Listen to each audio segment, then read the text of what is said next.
Before you sleep, let me tell you about a fear that haunted our great-grandparents so deeply that they built machines to escape it. Not ghosts, not monsters, a quieter terror than that. They were afraid of waking up in the dark, under 6 feet of earth, in a box that would not open. They were afraid of being buried alive, and here is the part that should keep you company tonight. For most of human history, that fear was not foolish. It was perfectly, reasonably sound, because for most of human history, no one could tell, with any certainty, whether a person was truly dead. We take it for granted now, the simple act of knowing. A nurse or a doctor at a bedside, checking for a pulse that is not there, for breath that does not come, for the small responses that have all gone quiet. We have stethoscopes and monitors and a clear set of signs we trust. But none of that is very old. For thousands of years, telling the dead from the living was a matter of guesswork, and feathers, and mirrors, and hope. The trouble is that the body has more than one way to go quiet. There are conditions that can slow a person almost to a stop. A deep faint, a stroke, the cold of severe hypothermia, which can drop the heartbeat so low and so faint that an ordinary hand could never find it.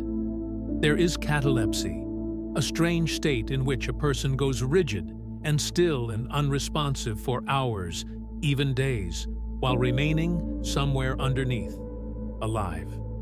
And there were the great epidemics, like cholera, which could leave a victim cold and gray and so utterly stilled that they looked to every eye in the room exactly like a corpse. A person in one of those states does not look asleep. They look gone. The chest does not seem to move. The skin is cool. The face has the slackness of the dead.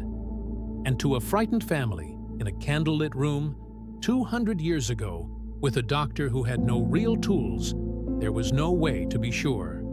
So they tried things. They held a mirror to the lips to look for the faint fog of breath. They laid a feather or a thread of down beneath the nose and watched to see if it stirred. They shouted. They pinched. In some places, the methods grew cruel because the living were so desperate not to make a terrible mistake. And still, sometimes, they were not sure. Out of that uncertainty came one of the strangest customs in the history of medicine. If you could not trust your eyes to tell you a person was dead, then you would wait. You would wait for the one sign that could not be faked. You would wait for the body to begin to decay. In Germany and in parts of Europe, they built places for exactly this. They were called waiting mortuaries. The Germans called them Leichenhäuser, the houses of the dead. Roughly 50 of them were built across the better part of a century. In the city of Munich, there were several. And they were not grim, cold cellars. They were kept warm on purpose because warmth would speed the very decay they were waiting to see. Inside, the newly dead were laid out in long, quiet rooms, dressed, sometimes surrounded by flowers, as if only resting. And here is the detail that I have never quite been able to shake. Around the fingers and the toes of each body, the attendants would tie a length of string, and every string ran up and across the room to a single bell. The idea was simple, and it was full of a terrible, tender hope. If anyone in that still room was not truly dead, if a single finger so much as twitched as they woke, the bell would ring, and the watchman dozing in the next room would come running. The attendants kept their watch day and night for as long as it took. Hours, days, sometimes a week or more, until the signs of true death were finally unmistakably present. They sat in those warm rooms full of the laid-out dead, and they listened for the bell. In all those years, across all those houses, the bell never rang. Not once. Every person laid out in those rooms was exactly as dead as they appeared. The watchmen waited for a miracle that, mercifully, never came, because no living soul was ever among them. But no one could have known that in advance, and so they watched, and they waited, just in case. The fear was not confined to Germany, and it was not confined to the poor. It reached into the homes of the famous and the powerful. George Washington, on his deathbed, is said to have asked those around him not to let his body be buried until at least 3 days had passed. Even the first president of a new nation wanted to be certain. The writer Hans Christian Andersen was so frightened of waking in a coffin that he was known to leave a note beside his bed when he slept. A note that read simply that he only appeared to be dead. The composer Chopin asked that his heart be cut from his body after death, partly to be sure he was truly gone.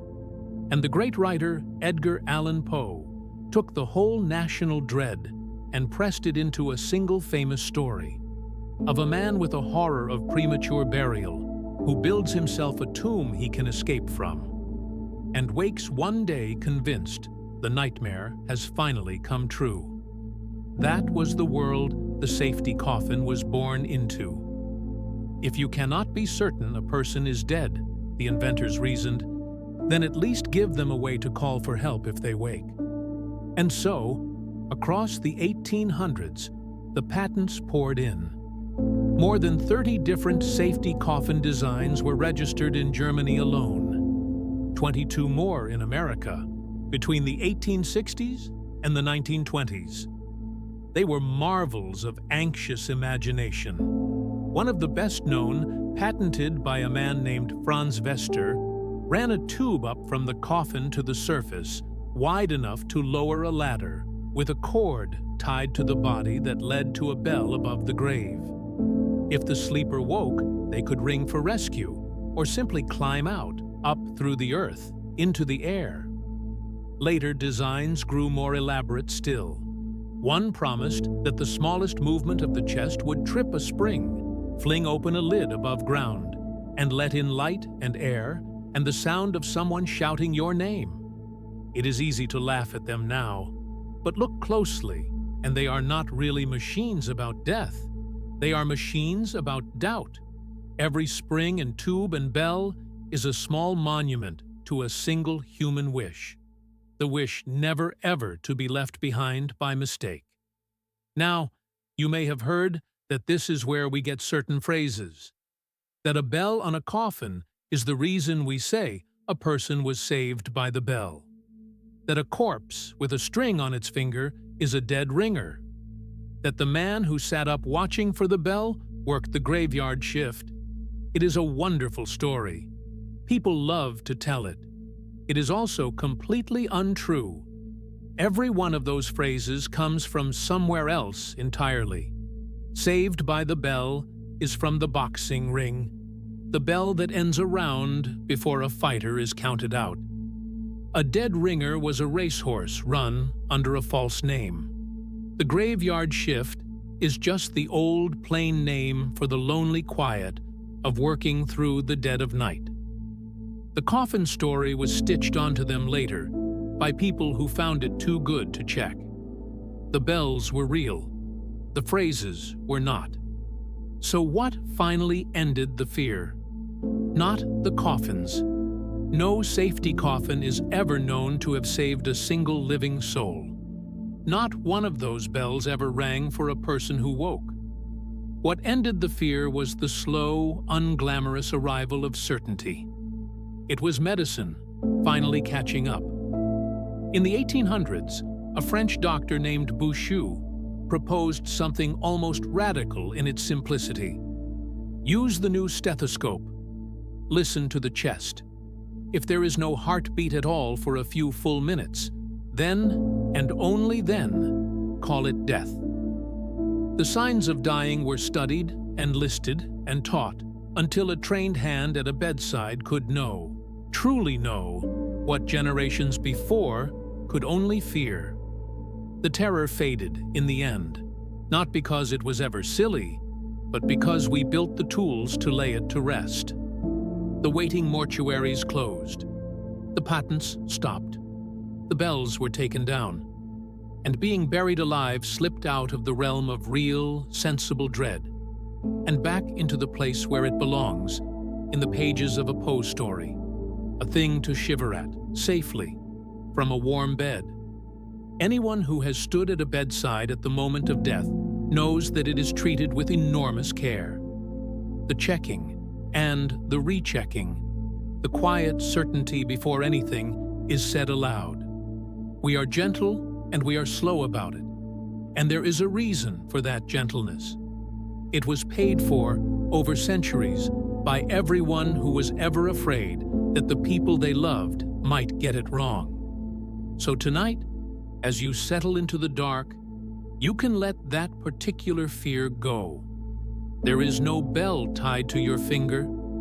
There is no watchman straining to hear you. There is only the simple, hard-won certainty that the living are known from the dead now, by people trained to be sure. The bell never rang. And that, in the end, is the kindest fact in this whole strange story. Rest easy. I'll see you in the small hours.